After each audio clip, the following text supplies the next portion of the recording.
দোকানে নিয়ে আসলাম নতুন ছুরি ক্যান্ডি, তোমরা তাড়াতাড়ি দোকানে চলে এসো। চল কুতকুত। আরে বাবা, এটা আবার কি রে? দেখতে তো তরবারির মতো লাগছে, চলো এটা পরীক্ষা করে দেখি। এই তো ছুঁই ছুঁই ছা।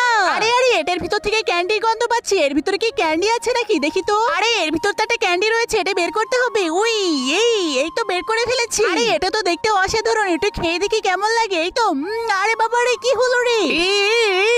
এই তো এগুলো আবার দোকানে সাজিয়ে রাখতে হবে। আরে বাবা রাজু, তুই আজকে দোকানে কি এনেছিস? আরে চম্পা, এই দেখ কতগুলো তরবারি এনেছি। আরে এটা তো আমার কাছেও আছে, এই দেখো। আরে কই দেখি দেখি। আরে এটা তো এই খাপের সাথে মিলে যাচ্ছে। আরে চম্পা, এটা কোথায় পেয়েছিস তুই? আরে এটা আমি বাজারের একটা দোকান থেকে কিনেছি। আরে আমার তো মনে হচ্ছে এটা বাইরে কোথাও পড়ে গেছিল, তুই এটা তুলে এনেছিস। আরে না রাজু, তোর মনে হচ্ছে কোথাও ভুল হচ্ছে। আরে না, তুই এটার বদলে কি নিবি তাই বল। আমি কি নিব? এই তো এই জেলিগুলো নিব। আরে চম্পা, এটা নিতে হলে সবাইকে একটি লাইক আর একটি সাবস্ক্রাইব করতে হবে। আরে সবাই করে দিবে। আরে চম্পা, আমার ব্যবসা দোকানে নিয়ে আসলাম নতুন ছুরি ক্যান্ডি, তোমরা তাড়াতাড়ি দোকানে চলে এসো। চল কুতকুত। আরে বাবা, এটা